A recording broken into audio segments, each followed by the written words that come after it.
साल 2019। मध्य प्रदेश के एक छोटे से शहर से लगभग 4 किलोमीटर दूर खेतों के बीचों बीच एक पुराना 2 मंजिला मकान खड़ा था। आसपास न कोई पड़ोसी, न कोई दुकान, सिर्फ सन्नाटा। लोग उसे चौधरी हाउस के नाम से जानते थे। उसी घर को खरीदने आए थे 2 लोग, राघव और उसकी पत्नी मीरा। राघव व्यवहारिक स्वभाव का आदमी था, बैंक में नौकरी करता था और हर बात को तर्क से समझने की आदत थी। मीरा भावुक थी, नए घर को लेकर उत्साहित भी थी, लेकिन उसके मन के किसी कोने में एक अनजाना डर भी था। पहली रात जब वे घर में दाखिल हुए तो बंद कमरों की बासी हवा और नमी की गंध ने उनका स्वागत किया। दीवारों पर सीलन के निशान थे। लकड़ी की सीढ़ियां चढ़ते समय हल्की सी कराहती हुई आवाज करती थीं।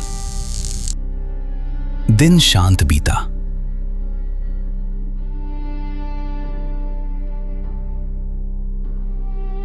लेकिन रात के 12 बजे के बाद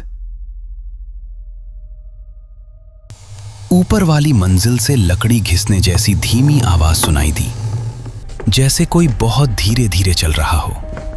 राघव ने इसे पुराने घर की सामान्य आवाज मानकर नजरअंदाज कर दिया, पर मीरा ने साफ सुना था।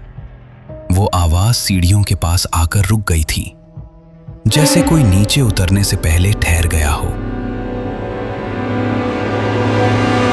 अगली सुबह सब सामान्य था। राघव ने पूरे घर की जांच की। ऊपर के कमरे में केवल एक पुराना आईना और एक लकड़ी की कुर्सी रखी थी, और कुछ नहीं। दूसरी रात फिर वही आवाज गूंजी। इस बार 3 स्पष्ट कदम, फिर ठहराव, और फिर वापस ऊपर जाते कदमों की आहट। राघव टॉर्च लेकर ऊपर गया। कमरा खाली था, लेकिन जब वह नीचे लौटा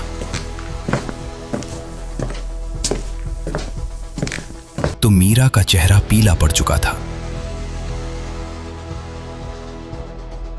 क्योंकि हॉल में रखी कुर्सी अपनी जगह से 2 फीट सरक चुकी थी।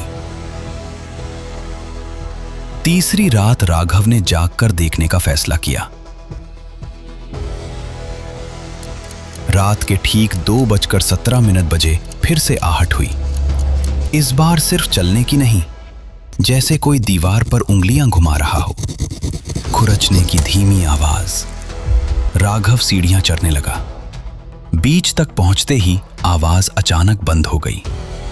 ऊपर का कमरा खुला था। आईना और कुर्सी अपनी जगह पर थे,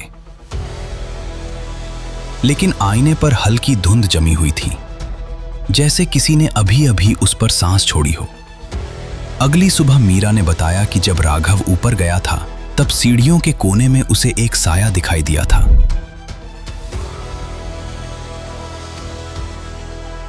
इंसान जितनी ऊंचाई, लेकिन सिर्फ आकृति, चेहरा नहीं। राघव ने इसे भ्रम कहकर टाल दिया, लेकिन आखिरी रात सब कुछ बदल गया।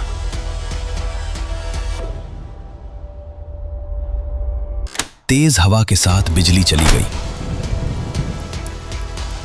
घर अंधेरे में डूब गया। दरवाजे हिलने लगे। अचानक सीढ़ियों पर तेज कदमों की आवाज गूंजी, जैसे कोई भागते हुए नीचे आ रहा हो। पर सीढ़ियां खाली थीं। ठंडी हवा का झोंका आया।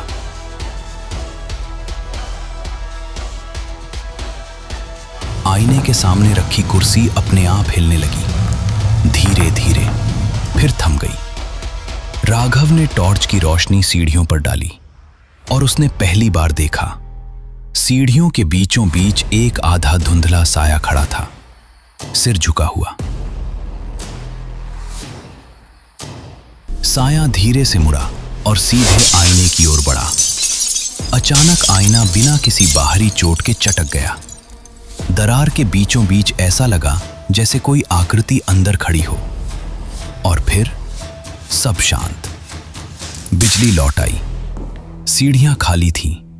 आईना टूटा पड़ा था। अगली सुबह राघव ने घर बेचने का निर्णय लिया।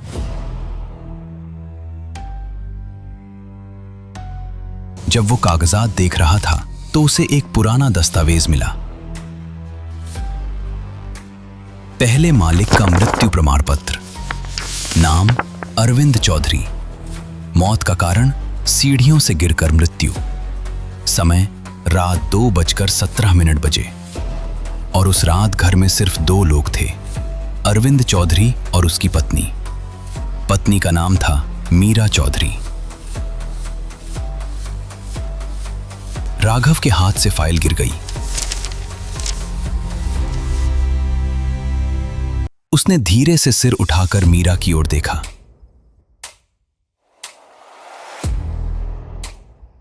मीरा सीढ़ियों के पास खड़ी थी, पूरी तरह शांत। उसका चेहरा भावहीन होता जा रहा था, जैसे कोई भूली हुई याद धीरे धीरे लौट रही हो। उस रात के बाद राघव कभी नहीं मिला।